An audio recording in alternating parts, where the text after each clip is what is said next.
आप देख रहे हैं न्यूज़ सर इंडिया और मैं हूं अरफाज अहमद। आज हम आपकी मुलाकात करवाने जा रहे हैं Aam Aadmi Party leader Jammu Kashmir mister Sanjeev Sareen ji से, जो कि पेशे से एक वकील भी हैं। इनसे हम जानने की कोशिश करेंगे कि ये जो डेली वेजर्स आए दिन सड़कों पे हैं और जो एसपीओज़ बेल्ट फोर्स में हैं, इन लोगों के साथ इतनी बेइंसाफ़ी आखिर क्यों जम्मू कश्मीर सरकार में हो रही है। सर, आपका स्वागत है न्यूज़ सर इंडिया पे। आपका बहुत बहुत धन्यवाद। आपने आम आदमी पार्टी के एक छोटे से कार्यकर्ता वॉलंटियर मेरे को मौका दिया अपने वेब पोर्टल पे बोलने का। सभी को नमस्कार। रियासत जम्मू व कश्मीर जो कि अब यूनियन टेरिटरी बन चुकी है और इनडायरेक्टली और डायरेक्टली आप कह लो, ये अंडर सेंट्रल गवर्नमेंट के अधीन ही काम कर रही है।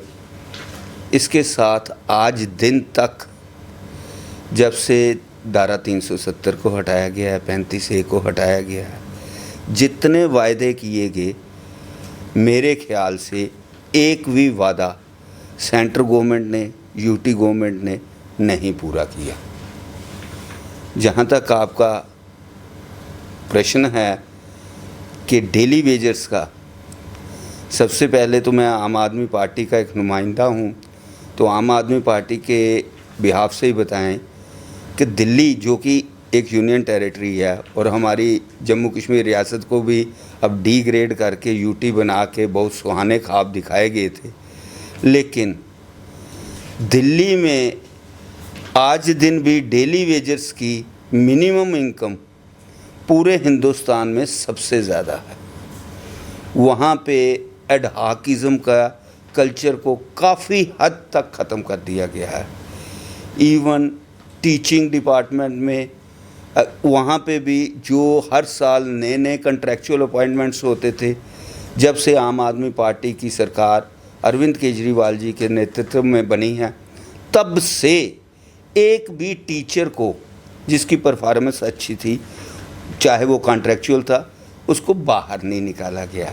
और उसी का नतीजा ये है कि आज सरकारी स्कूलों का रिज़ल्ट जो है प्राइवेट स्कूलों की बदौलत बहुत अच्छा हो गया है। 12वीं कक्षा का 98% रिज़ल्ट आया है।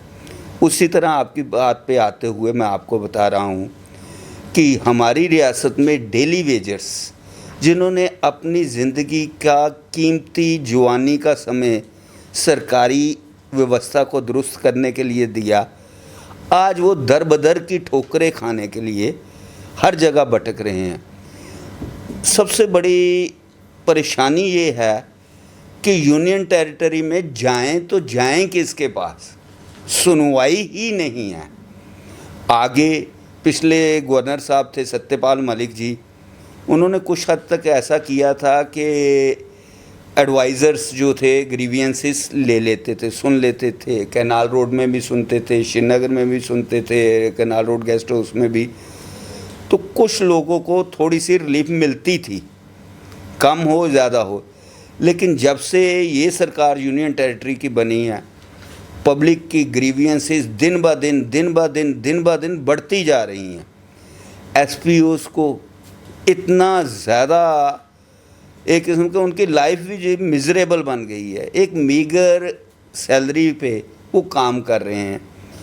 ना उनको बताया जा रहा है कि उनको कब पक्का किया जाएगा, उनकी सैलरी एनहांसमेंट की कहाँ हो जाएगी। गवर्नमेंट जो है एक मम पॉलिसी लेके चल रही है, ना इधर जाने दे रही है ना उधर जाने दे रही है, और हर तरफ से ये गवर्नमेंट नकारा साबित हो रही है। सर, एसपीओज़ की अगर हम बात करें तो 25-25 साल से 28-28 साल से जो लड़के जो अपनी जान हथेली पे लेके जो हैं अपने जम्मू कश्मीर की रक्षा के लिए आगे रहते हैं और गोलियों का सामना करते हैं, बहुत सारे लड़के हमारे जो हैं जवान जो हैं वो शहीद भी हो चुके हैं। तो क्यों नहीं जो सेंट्रल गवर्नमेंट है वो इनके लिए कोई पॉलिसी फ्रेम करती है। अगर 5-7 साल का जो कोई गैप एक रखना भी है वो रखें, उसके बाद उनको भी लगे कि हमारा फ्यूचर जो है वो सिक्योर है, हम भी अपने बच्चों को अच्छे से पढ़ा पाएँ, हम भी अपने बीमार माँ बाप का बोझ अपने कंधों पे उठा पाएँ। काफ़ी मजबूर जो ये लड़के हैं, 35,000 जो एसपीओज़ काम कर रहे हैं अभी हमारे जम्मू कश्मीर में, काफ़ी बेइंसाफ़ी जो इन लोगों के साथ हो रही है। बिल्कुल, बहुत अच्छा क्वेश्चन है। इसी के रिलेटेड आंसर फिर मैं अपनी आम आदमी पार्टी के साथ जोड़ूंगा। जैसे कि डैंग साहब आपको भी मालूम है कि दिल्ली में जो पुलिस है वो आम आदमी पार्टी के अधीन नहीं है जी।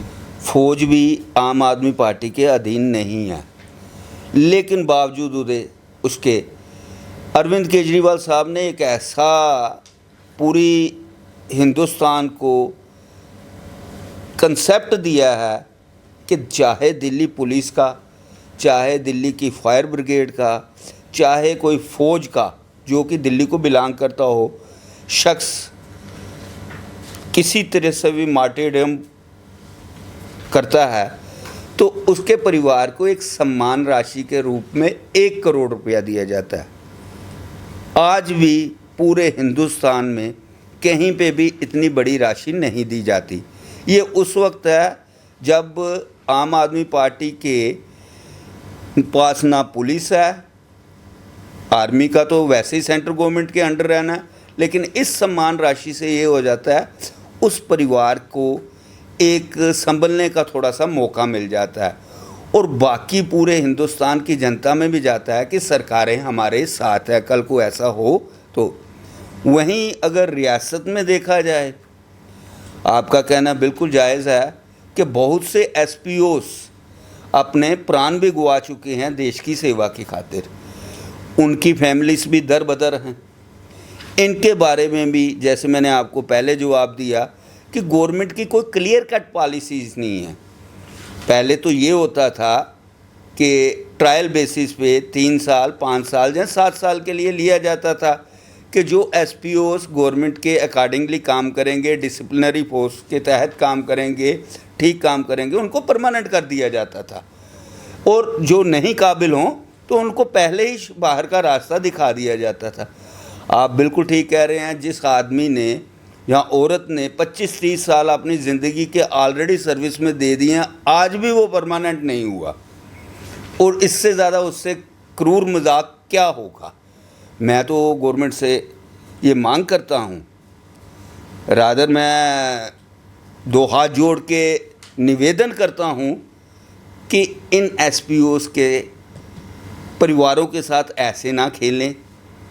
अगर इकट्ठा आप नहीं कर सकते, एक पॉलिसी फ्रेम करके जो ओल्डेस्ट है, जो पुराने हैं, टाइम बीइंग करके थोड़ा स्टॉप गैप करके थोड़ा सा ही सभी को परमानेंट करना शुरू करें, ताकि एक आम पब्लिक में भी अच्छा मैसेज आए और उन एसपीओ परिवारों के बीच में भी एक अच्छा मैसेज आए कि सरकार हमारे पास में जो सोच रही है, और वहीं दहशतगर्दों को डर लगे कि हाँ जी अब एसपीओ जो हैं और एफिशिएंटली काम करके हमारे सारे मंसूबे नाकामयाब कर देंगे। संजीव सर, जिस तरह से आपने दिल्ली की बात की, दिल्ली में जिस तरह से पुलिस को, मतलब आर्मी को, या जो एडहॉक हैं या डेली वेजेस हैं, उनको जो फैसिलिटीज़ दी जा रही हैं, अगर वहाँ की सरकार को उनको देने में कोई दिक्कत नहीं आ रही है, तो जम्मू कश्मीर में आखिर एडमिनिस्ट्रेशन को, सरकार को क्या दिक्कत आती है?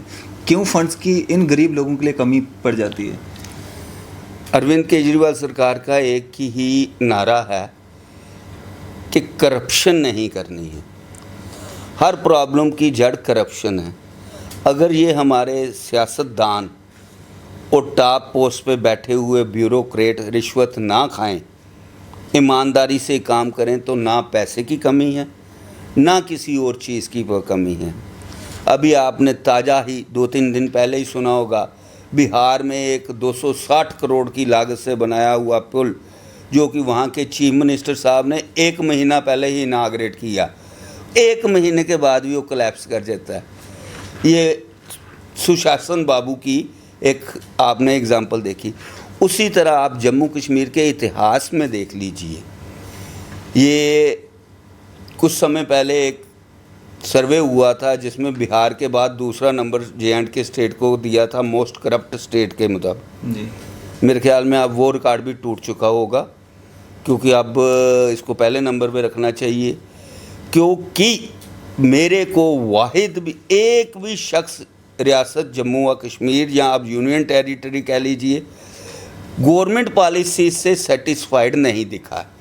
जो करप्ट फेसिस हैं उन्हीं को बार बार पोस्टेड अच्छी जगह पे किया जा रहा है। पर्टिकुलर टारगेट करना अच्छा नहीं है।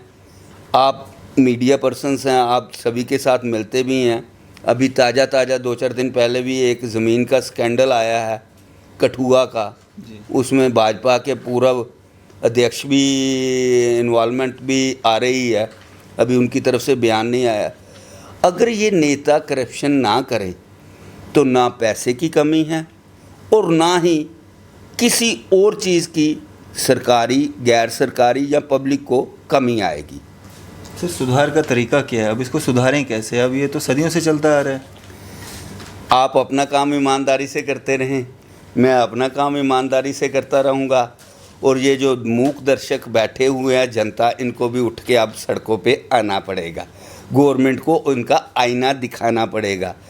आज जो कुर्सी पे बैठे हैं वो कुर्सी पे सदा के लिए नहीं बैठने के लिए आए हैं। ना कुर्सी इनके पास रहेगी ना पहले वालों के पास रही है। हम अपना हक सड़कों पे भी लड़ेंगे।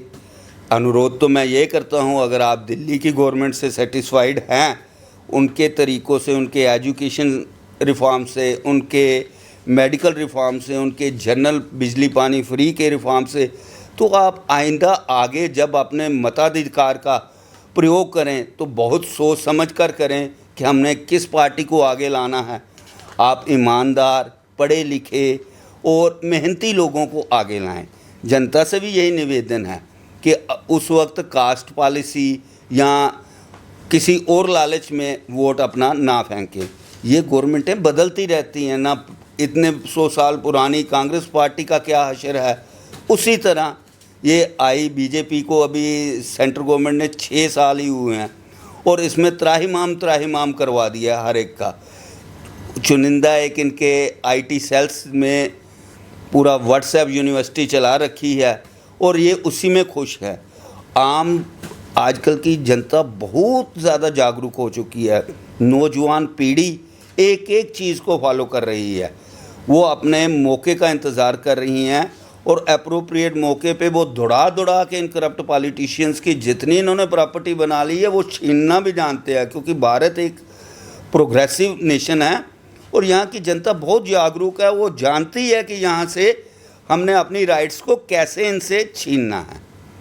सुरेंद्र सर, अगर हम आने वाले समय की बात करें तो इलेक्शंस होंगे और इलेक्शंस में आम आदमी पार्टी हिस्सा लेगी। जहाँ तक रियासत यूटी जम्मू कश्मीर की है, आम आदमी पार्टी ने पहले ही डिसीजन कर दिया है। दिल्ली में अरविंद केजरीवाल साहब ने कह दिया कि आने वाले चुनाव हम फुल फ्लैज लड़ेंगे। पूरी की पूरी जो असेंबली सेगमेंट्स पे, हर एक असेंबली सेगमेंट पे आम आदमी पार्टी अकेले अपने दम पे पूरा इलेक्शन लड़ेगी और अगली सरकार, ऊपर वाले की कृपा से अगली सरकार जम्मू कश्मीर में आम आदमी पार्टी की ही बनेगी। ये मैं आपको दावे के साथ कह सकता हूँ। हमारी पार्टी में जो कार्यकर्ता हैं बहुत ज़्यादा मेहनती हैं। वो ग्रास रूट लेवल पे काम करते हैं। एडवर्टाइजमेंट्स में आपको कम दिखेंगे, बोलने में मीडिया में कम दिखेंगे, लेकिन वो ग्रास रूट लेवल पे इतने लार्ज स्केल पे काम कर रहे हैं कि जब फैसला आएगा, जैसे दिल्ली का फैसला आया था, किसी ने नहीं सोचा था इतनी सीटें आएंगी, वैसा ही कुछ फैसला आपको जम्मू कश्मीर में भी देखने को मिलेगा। तो आम जनता के लिए क्या मैसेज देना चाहेंगे? आम जनता को एक छोटी सी ही रिक्वेस्ट है कि कभी आप देखें कि जो मसला आपके रिलेटेड नहीं है उसमें भी आप बाकी लोगों का साथ दें। कल को कोई धरना प्रदर्शन कोई भी चीज़ होती है, आप उनके साथ चलेंगे तो कल को वही आपके साथ आएंगे। इस गवर्नमेंट की पॉलिसीज़ में यह है कि हर एक को स्कैटर्ड कर दिया है। एक बीएसएनएल वाले वो करेंगे धरना तो पीडीडी वाले नहीं जाएंगे, पीडीडी वाले करेंगे तो पीएचई वाले नहीं जाएंगे, पीएचई वाले जाएंगे तो रेलवे वाले नहीं जाएंगे। वो स्कैटर्ड करके एक एक मसले को अलग करके सभी को गुमराह कर रही है। सभी को इकट्ठे होकर ये लड़ाई लड़नी पड़ेगी, एक दूसरे के साथ ताउन बनाना पड़ेगा और अपने स्वार्थ से भी थोड़ा ऊपर उठ के अपने मताधिकार का पूरा सही उपयोग करना पड़ेगा। चलिए शुक्रिया सर हमारे साथ बातचीत करने के लिए और अपना कीमती समय देने के लिए। ये थे हमारे साथ एडवोकेट मिस्टर संजीव सरीन जी, जो कि आम आदमी पार्टी के लीडर हैं जम्मू कश्मीर से। इन्होंने अपने व्यूज़ हमारे साथ साझा किए। मैं अरफाज़ अहमद डैंग, न्यूज़ 7 इंडिया के लिए अदरीस मोहम्मद के साथ।